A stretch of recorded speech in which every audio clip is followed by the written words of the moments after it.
Welcome to Back to the Father, a show about the journey of life focused on our final end, which is God Himself, our loving Father.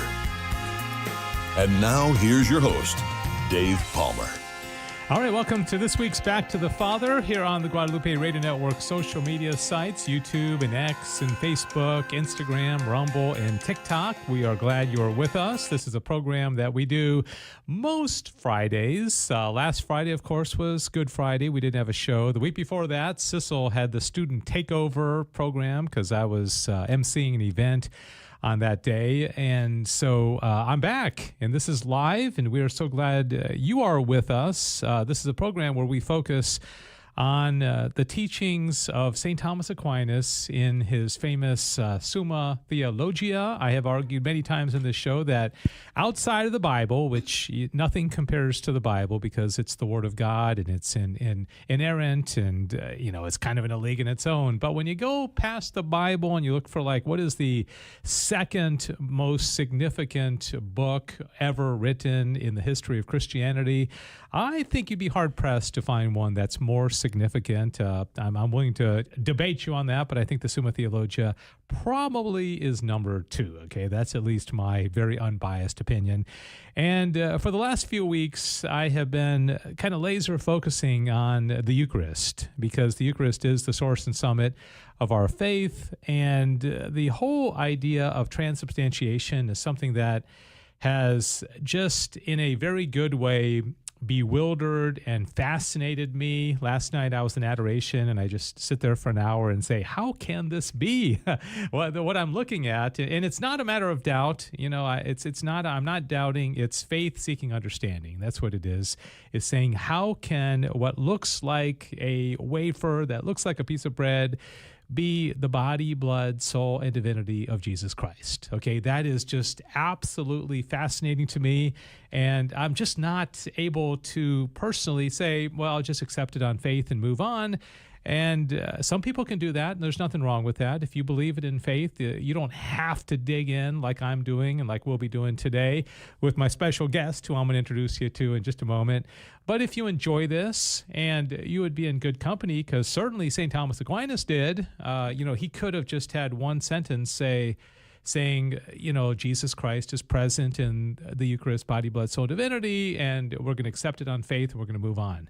But he didn't do that. He wrote 11 questions with about, an average of 8 or so articles per question. So we're talking about nearly 100 questions he asked about the Eucharist in order to dig a little bit deeper to get to know this a little bit better. So if you are of that ilk and you like to dig in a little bit deeper, this is the program for you, because in the next hour, and we will end after an hour. I do not think this is going to be the show that we end early, because there's way too much to talk about. But we are going to be talking about question 76 in the Summa Theologia, Tertia Pars. Okay, Tertia Pars means the third part. You have prima pars, you have prima secunda, secunda secundae, and then Tertia Pars. So actually, Tertia Pars is the fourth part, but the second part has 2 parts. But that's okay. That's neither here nor there. But question 76 is called "On the Way in Which Christ is in this Sacrament." So what we're asking, as I mentioned a moment ago, is how can it be that what we see at Mass, in adoration, how can that be Jesus Christ? How can he, body, blood, soul, and divinity, exist? And we know that the process is called transubstantiation, which means a change of substance. And I'm going to argue, and I know Teresita, who I'll introduce you, I promise you I'll introduce you here in just a minute. The word substance appears in these articles a lot. And so I'm going to argue here in a moment that if you don't understand what substance is, well, you're not going to understand transubstantiation, because what's changing is substance, and how can you know it is changing if you don't know what it is, right? So that's going to be the first thing that we talk about. So with no further ado, let me introduce a very, very brave woman by the name of Teresita Perez.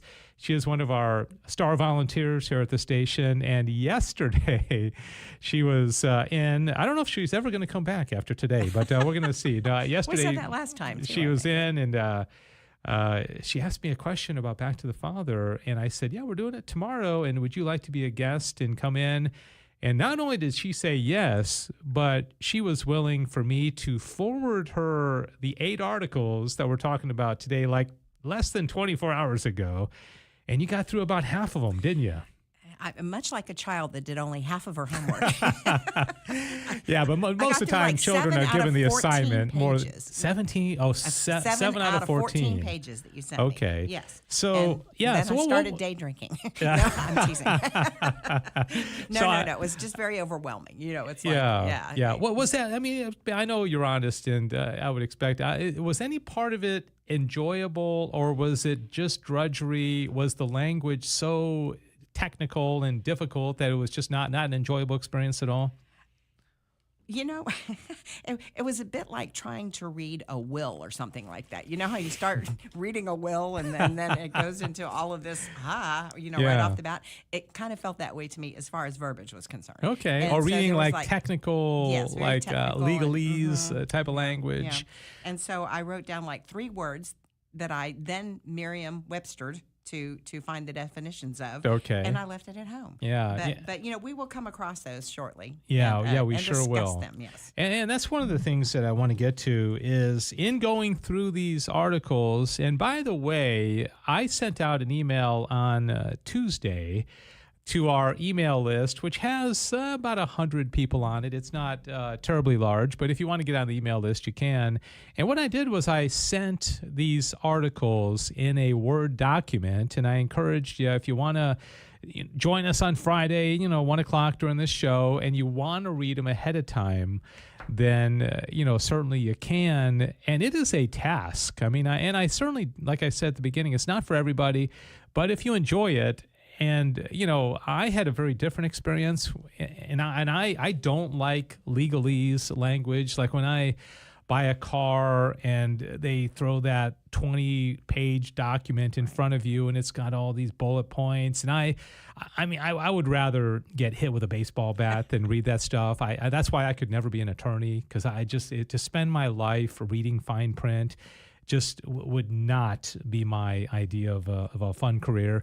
But when it came to the Summa, and I picked it up about 15 years ago, I went to a Catholic bookstore and I said, I'm going to buy the Summa. Have I told you this story? And I think you did, yeah. The manager said, the whole thing. The manager said she was waiting for the movie to come out. She wasn't I'll never forget that. She said she was waiting for the movie and she didn't want to read it. But so I went home that night. I started reading the Summa, and I fell in love with it. I loved the language. I loved the precision. I loved the way St. Thomas Aquinas' mind works.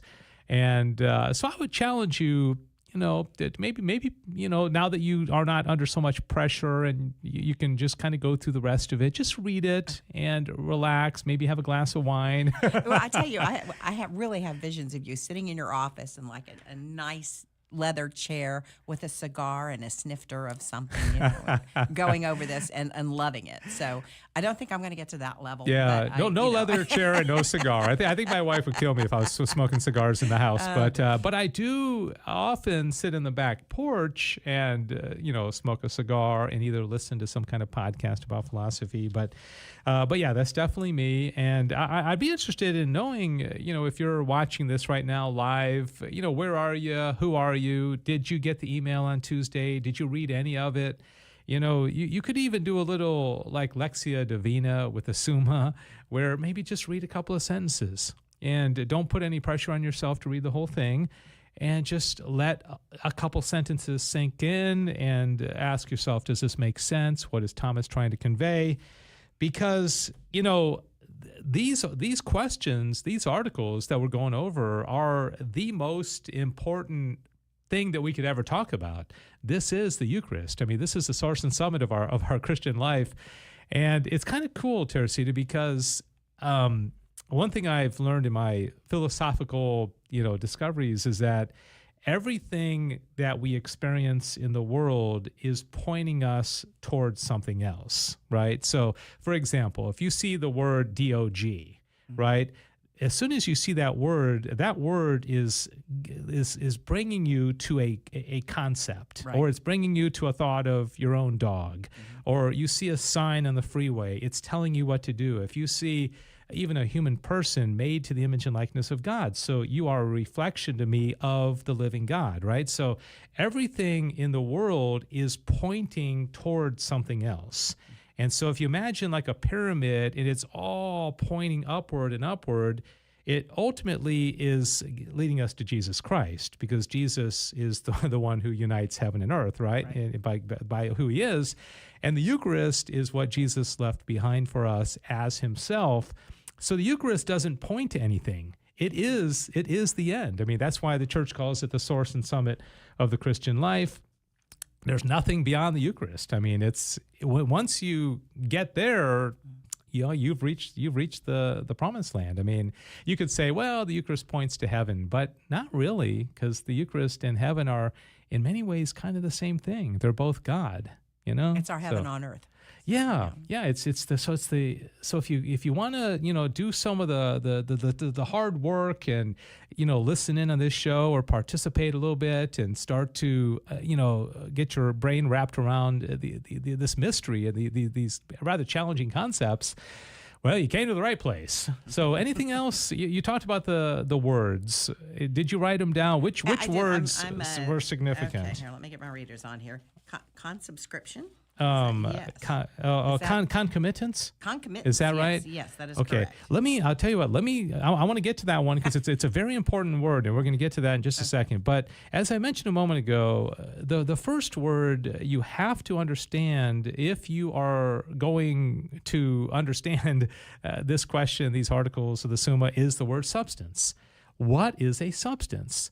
And I would be interested in knowing, like, if you just hear the word substance, what do you think of? What's a substance? It's I know there's tangible. like in chemistry, you have a substance, right? And I don't even know what exactly that means. Joe, do you know what in chemistry what a substance is? Or I was not a chemistry. Okay, that's not your that's not your me. thing. Broadcast engineering is mine. But all right, not okay. chemistry. Does the word substance appear in broadcast engineering at all? Is that a word that would ever be in your textbooks? No, that would not. Substance. That's what a thing is. It just is. So Yeah. like the radio signal isn't. It's a thing, but it's not really tangible. Maybe the transmitter or a computer or something would be a tangible thing about it. Yeah. So a substance, if you take the actual word substance, it means to stand under, because sub is under, stance is stand, so it stands under. So if you take like let's say this highlighter that I have in my hand, the substance of it is kind of like what Joe said is what it is. So if you take away the accidents, which is another good philosophical word, like the shape and the color and the size and if what it tastes like or smells like, these are all things that are not part of its substance. These are accidents. But if you strip all that away, what is it in its essence? What isn't? And that's a substance, right? So you can strip away the accidents and it would still be the same. If you turned it purple or pink and you made it a foot tall rather than 4 inches tall, it's still a highlighter, right? So the substance is what it is. So when you look at, and this is what kind of blows me away, is that when you look at like the substance of bread and wine, which we'll be talking about, right? Like what is it? When you take away the taste and the size and the color and the shape, it's just what it is. That's the substance, and that's what's going to become Jesus Christ once the words of transubstantiation are spoken, right? But how does that happen? What are you taking away and what are you putting in, right? Right. That's the key. Mm-hmm. So does that make sense at all, or is that absolutely. Okay. Don't ask me to explain it again, but yeah. And then the word, so that's substance. And, the interesting thing, if you look at philosophy, is that Aristotle, back in the, a few hundred years before Christ, was the one who came up with this idea of substance. Mm-hmm. And he took a form and a matter and he brought it together and it became a thing, but the form and the matter became a substance. Okay, so a dog is a substance of like a sensitive soul and a body together, and it's a single thing, right? Mm-hmm.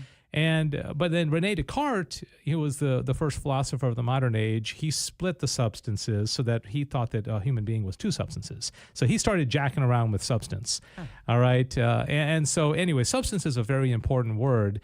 But the word that you mentioned was concomitance. Concomitance. And that pops up so many times. And were you able to kind of figure out what that meant? Well, I did. I went to the Merriam-Webster dictionary and looked it up, and I left my notes at home. So no, I cannot spit it back to you. But you tell me. Okay, so to me, concomitance means that something that goes along with something else. Like the best example I could use, and he uses this a lot in these articles, as you know, is let's say you walk into Walmart. Okay, so Teresita walks into Walmart. If I were to say, did Teresita's arm walk into Walmart? Well, you would say, well, concomitantly it did. Like it was part of you right. that it walked was in with the rest of me. Yeah, right. So so it was part of what went in, but no one would ever say Teresita's arm walked into, and they wouldn't even say your legs walked into, right. even though they're doing the actual walking, right? So, but who walked in? Well, Teresita walked in, and that's the whole thing. But concomitantly, all the different little parts were part of it. Okay, does that make sense? So it does. Yeah, so it goes along with it, and it's part of it. And I know I'm probably already losing people, but let us know if you're out there. And I know there's a few people that are watching this live, and some of you are going to be watching it on a recorded basis as well. And the other one, and I don't know, Teresita, if this one kind of hit your radar screen, dimensive quantity. Oh, my stars. Did you see that one mentioned a lot? Yes. And at first I'm thinking dementia. Just my brain, it's what it sounded like. Yeah. That was another word that I wrote down and looked up and don't have with me. So. Okay. Demensive. Yeah, it is funny. It's funny you mentioned dementia because I am convinced, and I don't know if this is a fact or not, but I think this kind of like mind, exercises actually can postpone any kind of mental decline because older people are always looking for ways to exercise their mind, whether they're doing crossword puzzles or Sudoku or something like that. I tell you, you get into some good old-fashioned philosophy and you exercise your brain in this way. I can't prove it scientifically, but I do think it's got to help a lot. There's a good chance I'm sticking with Sudoku over the same with theologia. Okay, but I'm certainly willing to continue to try. All right. So so dimensive quantity is basically what they would call extension. So this pen has dimensive quantity in that it has a physical quantity. It extends in space, right? So anything really that has physicality, that has matter to it, is going to have dimensive quantity. And so, for example, if I had bread and wine in front of me here, they certainly have dimensive quantity because they're taking up space on the table. And the bread is, let's just say the host is 2 inches tall and it's round and it's taking up space. Right. And so you could say the dimensive quantity means taking up space.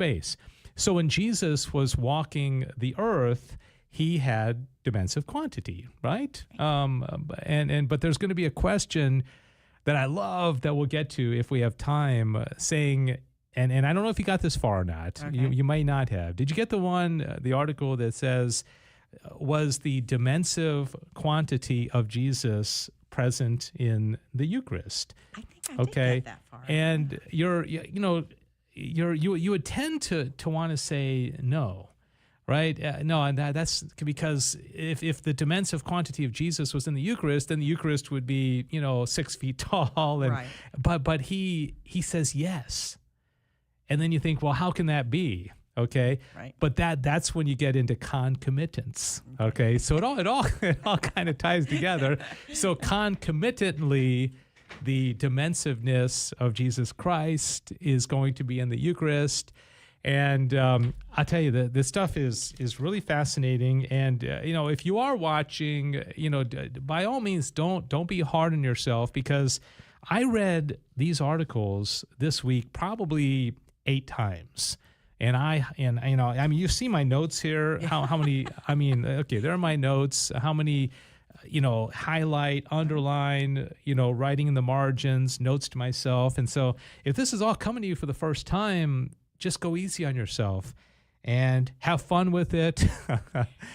Do you have a club of Summa theologian friends? A club, people that I can get with. This is the club right here. Yeah, these you, me, and the 6 people that are watching us on YouTube, and Joe. This is Joe's favorite show. Okay, I don't know if it still is after today or not, but it still is my favorite show. Okay. Don't sell yourself short. Yeah, it still is his show. So, all right. Well, if do you have any other? Do you have any other kind of introductory thoughts or remarks or questions before we kind of dig into these? And I'm going to try to cover these 8 articles in this 40 minutes that we have, and try to keep it as simple as possible. And you can let me know afterwards whether we were successful or not. Because believe me, I'm telling you, I went to adoration last night. I went to Mass this morning. I received the Eucharist this morning, and I spent time with Jesus last night. It changes. I can only speak for myself. It changes the way you see the Eucharist, because it draws you in, and I don't know. It's kind of like, you're married to Mike, and you've been married a long time. And imagine every time you looked at him, you had this healthy and holy sense of curiosity, or me with my wife, or Joe with his wife, and you never took her for granted. You never, there's my wife or my husband again. But you're like, what makes this person tick? Why did they just do what they did? What's their background? What do they bring to the situation? What spouse wouldn't like that? Right. And that's what I think is going to happen when you start to dig a little bit deeper into these kind of questions about the Eucharist. You bring it to Mass, you bring it to adoration, and it changes things. It not only changes adoration, but it also changes your entire life, because you begin to start saying, like, what is the substance of that tree that I'm looking at? What are the accidents? Right. How is it tied into everything else? So anyways, anything else before we start that any comments or thoughts? No, I mean, as I was telling you earlier, it kind of seemed like the same thing was said 3 different ways. Mm-hmm. You know what I mean? Throughout the 7 pages that I got through. Yeah, So you know what I mean? And the same questions in a different light. You know what I mean? And so I'd be interested to hear how you're going to flesh this out for me. So can I put you on the spot? And let's say you're in the elevator and somebody's like, you read 7 pages of the Summa Theologia last night in the course of, maybe an hour or 2. Mm-hmm. And they just said, what was it about? I mean, could you give an elevator speech about just what you read, or would that be too much? If it's too much to ask, then don't worry about it. Well, truly, my answer to that would be that it is trying to fully explain in some way, shape, or form the presence of Jesus Christ in the Eucharist and how we as human beings absorb that information. It's like, faith alone, Mm-hmm. you know what I mean? Apparently some people need it proven to them, which he does on occasion. Yeah. And anyway, so that's kind of what I got from it. Okay, very good. And I know you didn't get to this one, but the very last article talks about Eucharistic miracles. It's such, again, we'll probably touch on it, but he asks in Article 8 whether Christ's body is truly there when flesh or a child appears miraculously in the sacrament, which is interesting because he does talk about Eucharistic miracles and like the face of a child or the flesh, because things like Lanciano, I think, might have been after Aquinas, that famous Eucharistic miracle. I think that might have been in the 14th century. So, all right, the last thing I'll say by way of introduction before we get started here is that, as I mentioned before, Aristotle came up with this whole idea of substance, and people like Augustine and Aquinas followed in saying that the human being is a single substance. The definition of a person, which I think the philosopher Boethius came up with, was an individual substance of rational nature. Okay, so a person, that's why a dog isn't a person and a caterpillar isn't a person, because they're not rational. They're substance, but they're not rational. So an individual substance of rational nature. So we are a substance. I don't know if anybody has ever told you that, Teresita, that you are a substance. And now I know. And now you know.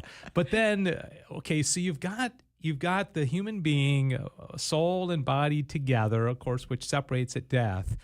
And that's interesting and a little bit confusing in and of itself. But now with Jesus, going back to the incarnation, you add the element of divinity. Okay, so now you've got the substance of a human being, body and soul, And then, as if that wasn't kind of complicated enough, you're going to go ahead and throw in one more ingredient, and it's the divinity. So now you have the Godhead, the soul, and the body all together, okay? And I got to admit, and I don't know if anybody out there knows the answer to this, I was doing a search as like, was Jesus Christ a single substance even when the divinity was, put into the mix, or was the divinity its own substance? And I was doing search after search after search this last night, even trying to find where in the Summa I get this. I believe, and I'm sorry if I'm being heretical here, I believe Jesus Christ is a single substance, including the divinity. Okay, does that make sense as I explain this? Well, yeah. I mean, I guess I would have thought of him that way as well. Because he's one person. Uh-huh. Yeah. So, but I saw some things that said, no, the divinity is a different substance altogether. So, all right. So that's what we're dealing here, is that you've got Jesus Christ, body, blood, soul, and divinity, and somehow when the priest says these words of consecration, we are to believe through faith or through reason that the substance that was in that bread and wine goes away, and in comes the substance of Jesus Christ, body, blood, soul, divinity, into what looks like a piece of bread. Pretty cool. Pretty amazing. Did you see the part where he was saying about does it include like the bones and the sinews? Yes, and did you find that interesting? It was something I'd never thought of before. So I did think that was interesting. And I would have never had that question or that thought until they said until you studied the Summa. Yeah. And the other thing that he's going to answer is why do we need bread and wine? Okay, that's one of the. I think the second article is like, why does it have to be both bread and wine? Why can't we just have one thing? But there's a very logical explanation for that. And by the way, I say this half jokingly, but Joe got so exhausted mentally that he checked out, and now we have Sissel Anderson here, and so Sissel is going to be here for the remainder of this program. Okay, so let's get into it. I think that is the longest introduction in the history of media. I'm not going to lie. I came in here and I heard you say, "Let's wrap up the introduction," and I went, "Oh my gosh!" It's one. Okay. So we're really going to get into it. Okay, question 76: the way in which Christ is in this sacrament. 8 articles in the first one, and of course we're just going to kind of summarize these, and I want Teresita, you just jump in when you want to jump in. Okay, you can raise your hand, and Sissel, the same with you. Okay, whether the whole Christ is contained under this sacrament. All right, so this is as it states, the whole Christ is body, blood, soul, divinity. So is that whole thing the substance after the words of consecration in the Eucharist, to what looks like a piece of bread? And of course he says yes, and most people would say, well, yeah, of course I already knew that, right? But Thomas doesn't just say, oh, that's what it is. He goes through a lot of explanation, including our favorite words, concomitance. So let me just read a couple of sentences here, and then see if, because I know you read this part, see if it makes sense. He says, it is absolutely necessary to confess, according to Catholic faith, that the entire Christ is in this sacrament in a twofold manner. Okay, this is the key. In a twofold manner. First, as it were, by the power of the sacrament. This is something he repeats a lot, the power of the sacrament. Did that make sense to you? Yeah.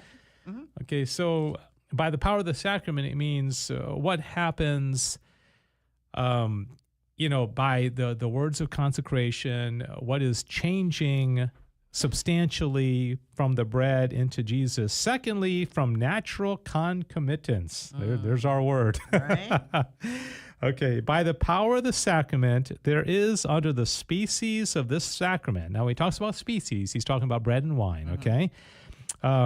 That into which the pre-existing substance of the bread and wine is changed. And he says, through natural concomitance, there is also in this sacrament that which is really united with that thing wherein the aphorate conversion is terminated. One of the objections to this was objection number 1, saying, how can bread and wine turn into the Godhead? And so what Thomas is saying here with concomitance, because remember when the priest lifts up the Holy Eucharist, through the words of Jesus, he says, "This is my body," right? Mm-hmm. He doesn't say, "This is my Godhead." He says, "This is my body." Mm-hmm. Now, a body always is united with a soul, but it also concomitantly has the divinity with it. Okay, so kind of like the arm walking into Walmart. So the divinity comes along with it because it's part of Jesus Christ. So that's the twofold way. One of them is through the power of the sacrament, and then the other one is concomitantly. And so you kind of tack on the divinity and also the soul of Christ, because it's kind of a package deal, right? Right. So thoughts, comments? What do you think about that? When I think of that, I think, okay, well, Christ was glorified, Mm-hmm. So he's glorified. You can see up on the mount when he's visiting with Moses and Elijah, Yeah. He's in that glorified state. So that glorified state would be in the Eucharist. Right. And I'm glad you pointed that out, because Thomas kind of geeks out and talks about things like, well, what if a Mass had been said when the 3 days Jesus was in the tomb? Mm-hmm. Okay, because you remember that? Uh-huh. He mentions that. Yeah. And also, I mentioned a moment ago about how, why do we have bread and wine? Why not just one of them? Well, and we're going to get to that in a second. I'm getting a little bit ahead of myself, but that's because Thomas says that when Jesus was on the cross, his body and his blood were separated. Because remember, the blood came gushing out. Right. And so I know you can say, well, it didn't all come out, right. but he makes that point of, why do we have to have the two? Why not just one? Because when you receive the host, you're getting the blood, but concomitantly. There's that word. Yes. And did you know also, I'm getting ahead of myself, is that he makes the point is that the host, the body, the host is related to our body, and the precious blood is related to our soul. Okay. And so they really have different aspects to them, right? And so he's going to get to that here in just a moment. I didn't read that part. You didn't get it? Okay. I think, that would have been Article 2, I think. Okay. But again, it's then not. I'm a poor student. No, that's okay. That's okay. So you can't be a poor student, Teresita. I didn't read anything. You're doing stellar. I admire it so much. You had 20 hours, probably 8 of those you were sleeping to prepare this. And then you're saying, here I am. And here you are on page 7. Yeah, page 7. And so, okay, so that's enough of this. There's a whole lot more, as you can probably expect, but we're going to move on. But the key with Article 1 is, yes, the entire Jesus is present in this sacrament, body, blood, soul, and divinity, but there's a difference. It's twofold, okay? One of them is by the power of the sacrament, and that's the body of Christ, and the other ones are concomitantly. It means it's a package deal, and when you have the body, you're going to have the soul, and when you have the body and soul, you're going to have the divinity, okay? But those two come on concomitantly and not through the power of the sacrament, okay? I know that's, just kind of put that in the back of your mind and think, okay, I'm probably never going to use that, but kind of like learning calculus in college, but you never know. This may be something that's interesting.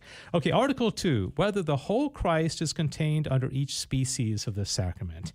So now is when he's saying, is the whole Christ in the bread, that what used to be bread, and is the whole Christ in the wine, right? Yes.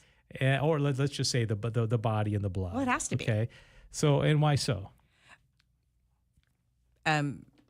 Because you can't have one without the other. I mean, Jesus Christ, yeah. Yeah, right. Because you mentioned a moment ago about the Jesus in his divinity. Glorified. You mentioned the glorified body is united again, because during those 3 days they were separated, right. And which and then that's but then his body and his soul came back together again, but.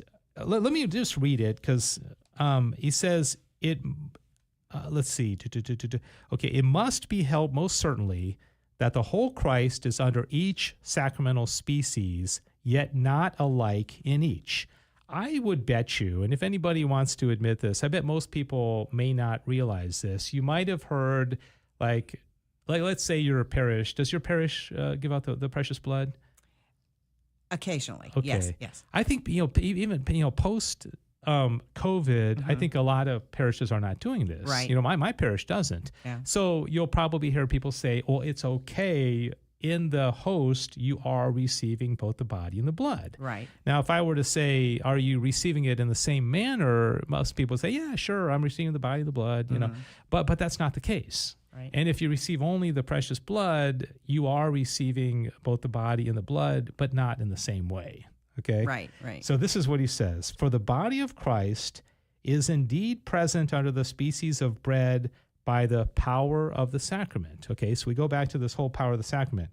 While the blood is there in real, here's your word, concomitance.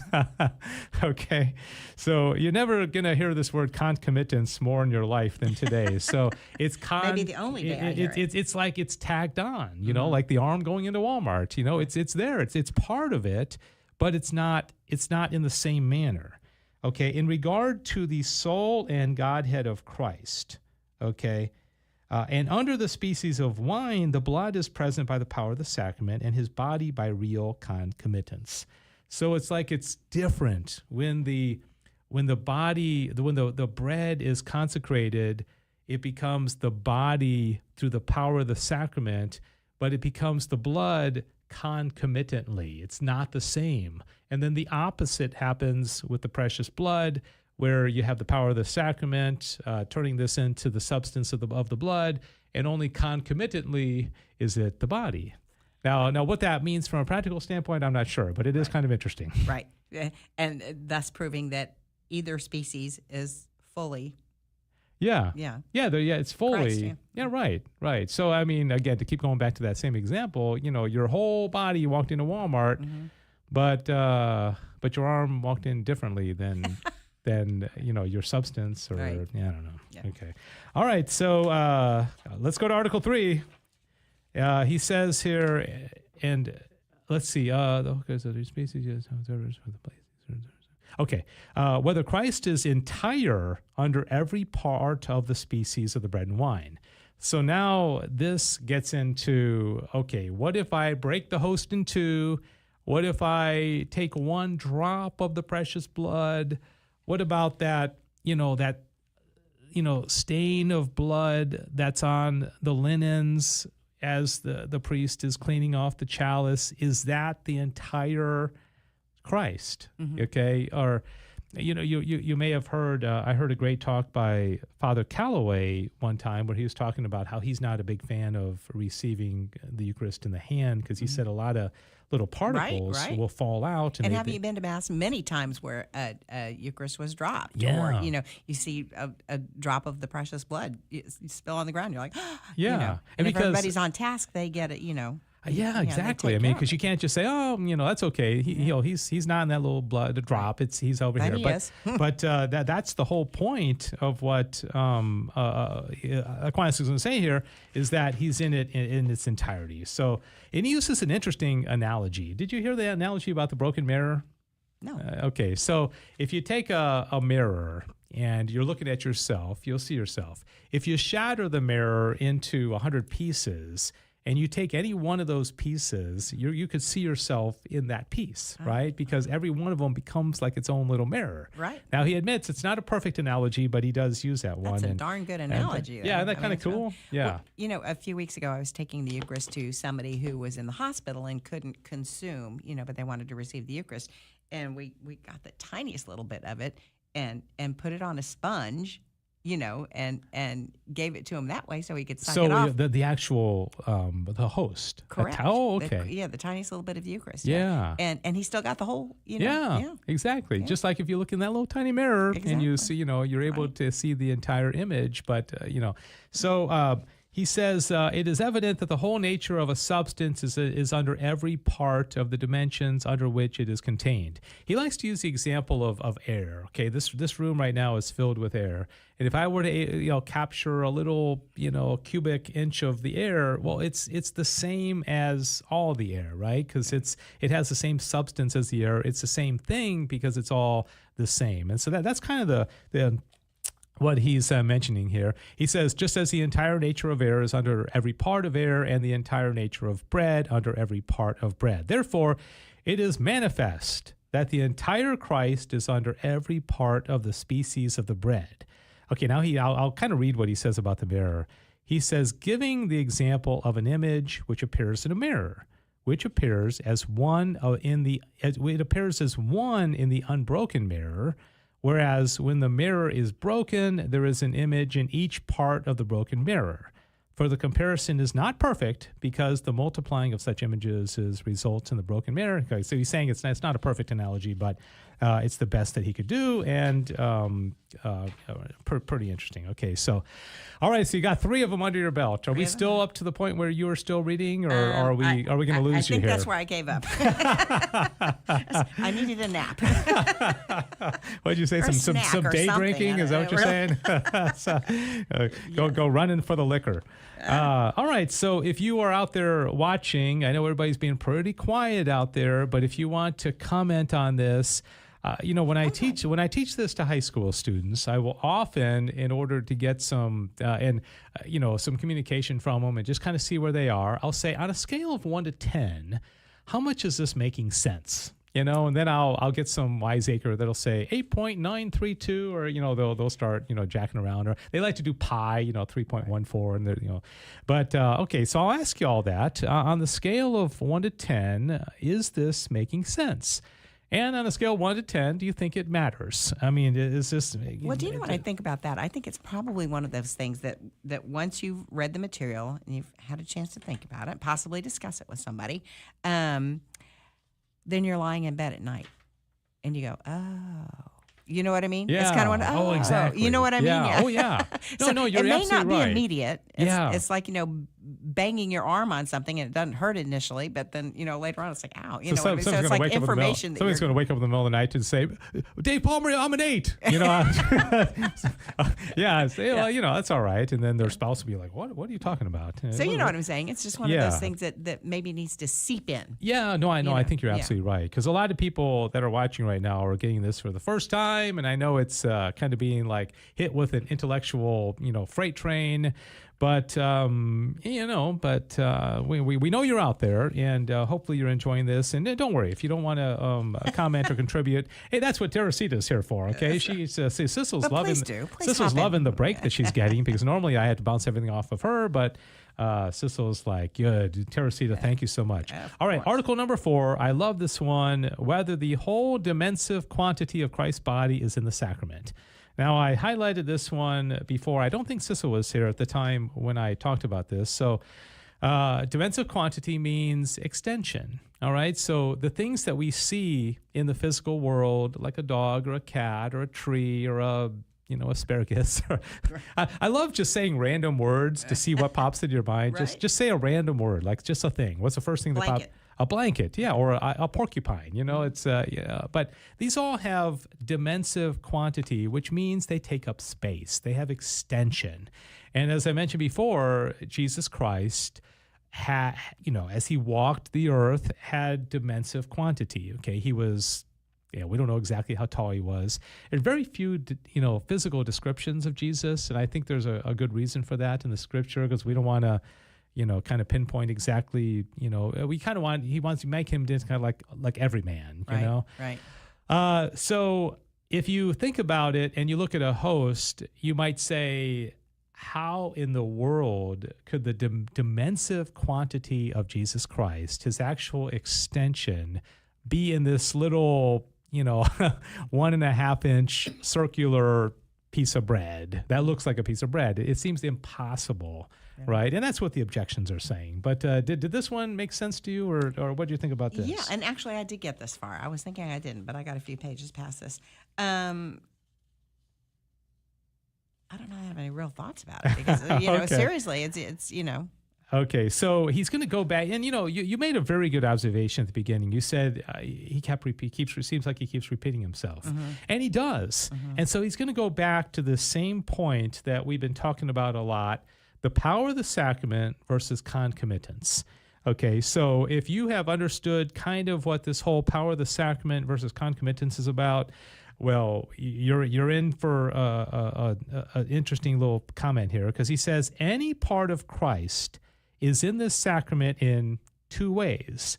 In one way, by the power of the sacrament. In another way, from real concomitance. Okay. By the power of the sacrament, the dimensive quantity of Christ's body is not in this sacrament.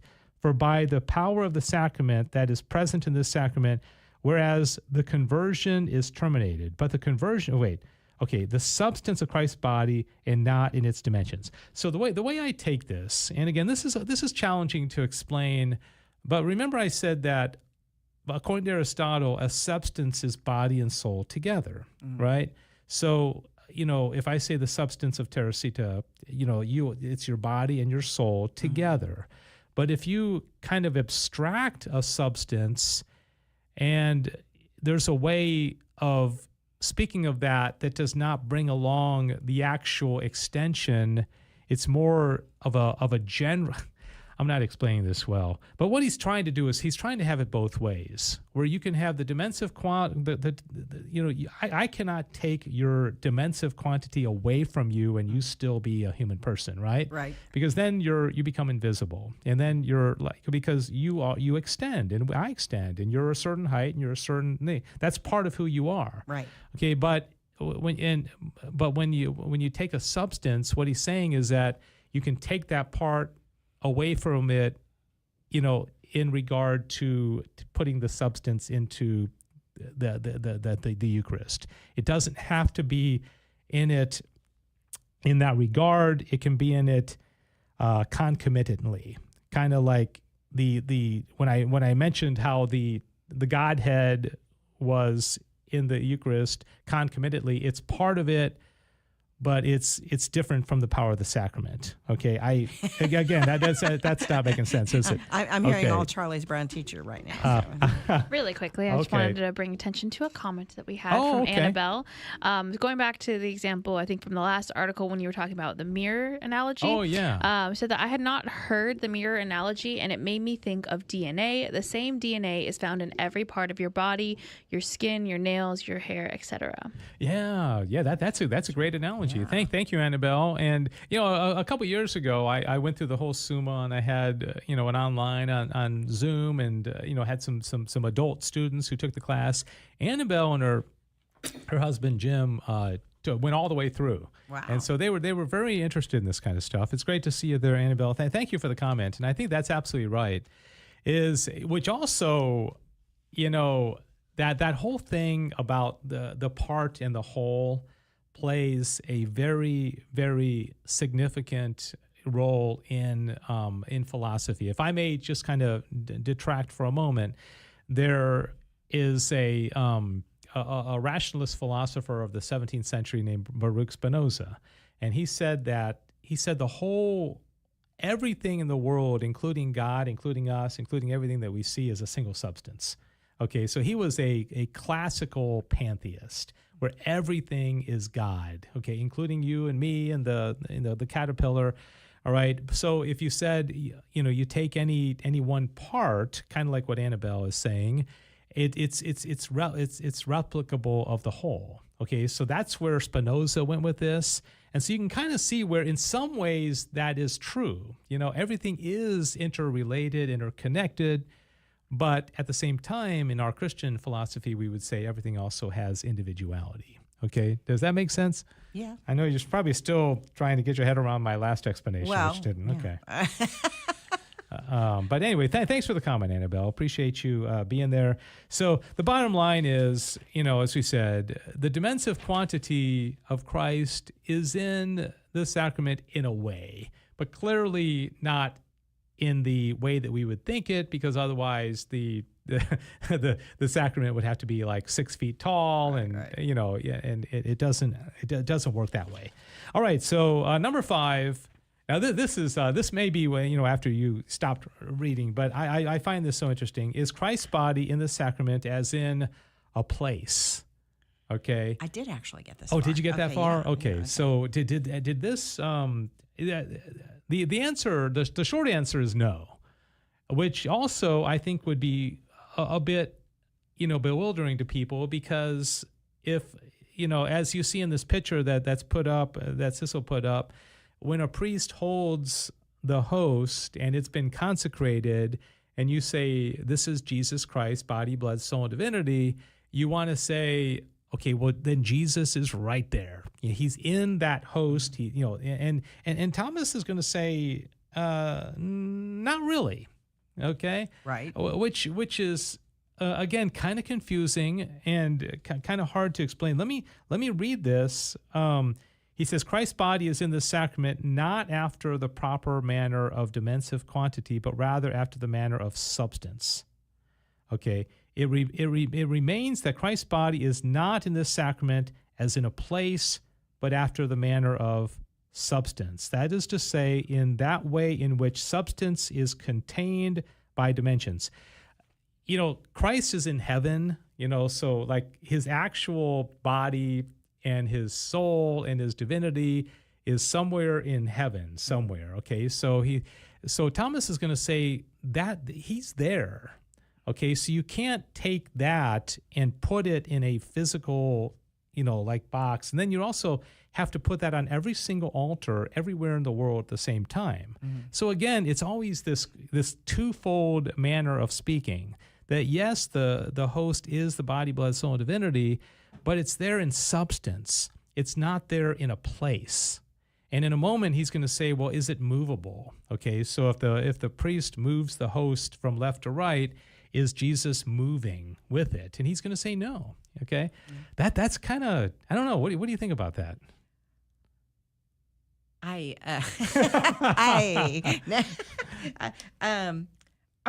see what he's saying, because it's not like Jesus is bouncing around in the, in the Eucharist, Mm-hmm. It's not like he's physically present. Yeah. But he is present.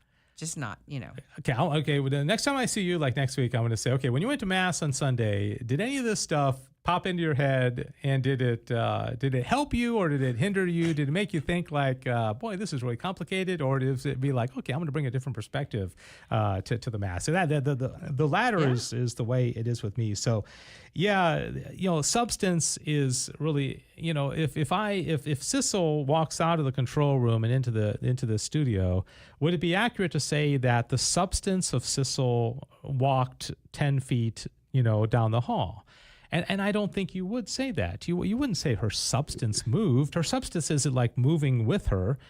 So Sissel, is a substance, but it's not movable. Okay, I think that's totally got it. No, seriously. Yes. Okay. I didn't get it. Okay, good. Okay, Annabelle says God cannot be. Yeah, sorry, God cannot. Yeah, right. That's Gosh, Annabelle ought to be hosting the show. Contained. Yeah, so you can't. Like I say, put God in a box and Right. say, okay, God is in this little host, and He's in that little host. Mm-hmm. No, He's in it substantially, but that doesn't mean in a place. Right. All right. So all right. So that leads us to number 6, whether Christ's body is in this sacrament movably. And it's kind of the same explanation. Let's see, there is nothing to hinder it from being moved in one respect and yet to remain at rest in another, just as it is one thing for a body. Okay. He says, it is impossible for the same thing to be in motion and at rest. Else contradictories would be verified, but Christ's body is at rest in heaven, therefore it is not movably in the sacrament. So I think I've already kind of explained this. You don't move Jesus around because you're moving the host. I thought about this last night when I went to adoration, because I closed down adoration last night because they finish at 9 over at Good Shepherd in Colleyville, and the lady who went to repose the Blessed Sacrament and take it out of the monstrance and then put it into the tabernacle. I was like thinking, okay, is she moving Jesus? Mm-hmm. And right. I think most people who believe in the real presence would say, yeah, of course, because that's Jesus, and right. the host is moving, and so Jesus is moving. But can you see where that wouldn't be the case? Okay, so kind of I don't know if it's a correct analogy or not, but I take the Eucharist to the sick and the homebound, and I have 8 of them in a pick. Yeah, yeah, good example. Yeah. And I'm very careful about, driving with them and it's like, okay, so now we've gone to this nursing home and distributed 6 of them. Now we're going to go to the next nursing home with my pick and distribute a couple more, then we're going to somebody's house. You know what I mean? Yeah. And so, but you think like Jesus is moving with me, like I'm bringing Jesus physically to them. Yeah. But Thomas would say in one way you are. Right. But not. But it's a spiritual thing. It's a substance, but it's not like physical. You're not. Because then every single person that's doing what you're doing across the world, and Jesus is being moved around in a million different ways, and and his body's Jesus needs a Dramamine,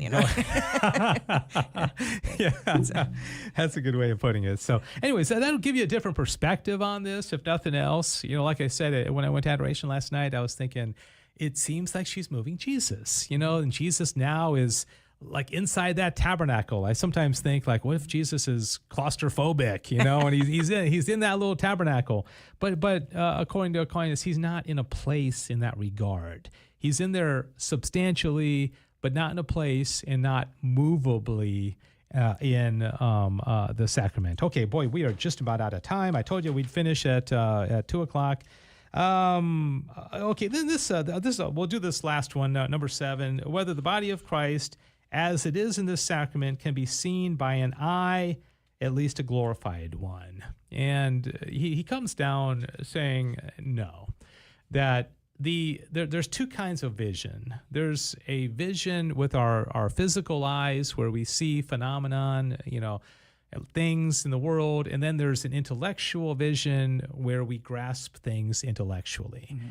And you can't, like in heaven, our vision of God is going to be an intellectual vision. Beatitude will be an intellectual knowledge of him, and that'll be called vision. But, even the angel or even the beatified person can't look at the host and say, oh, I see Jesus. He's there, And so that's the distinction. Though there have been some who have, Through miracles, you mean? Yeah, actually seeing. We're not going to get to that, are we? But yeah. Well, do you want to summarize that one? Are you talking about the 8th article? Well, no, I haven't read it, but I'm just saying that I have my big question mark right there.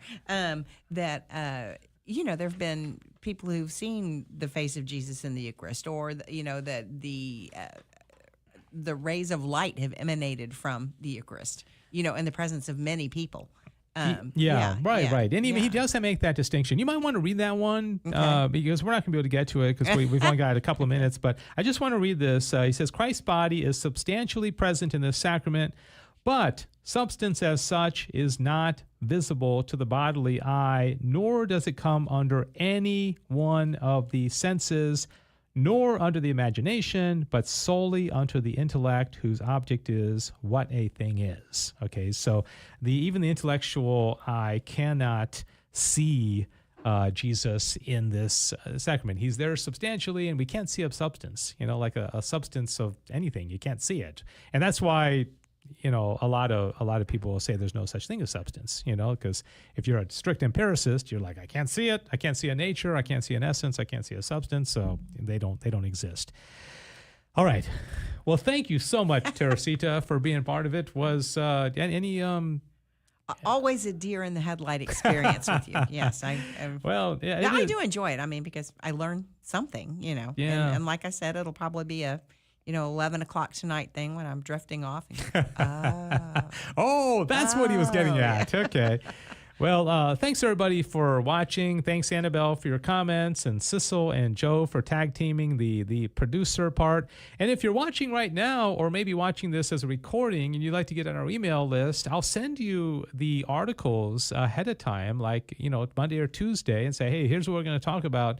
And then if you want to skim through them or peruse them or, read them in depth or, like Teresita did, spend a good bit of time reading about half of it, but you only had 1 day notice, then get on our email list. Email me at backtothefather@grnonline.com. Backtothefather@grnonline.com. Can't thank you enough, Teresita. And God bless you. Thanks for being here. And thank you to Sissel. Thanks, everybody. See you next Friday. We'll go on to question 77 on the Eucharist.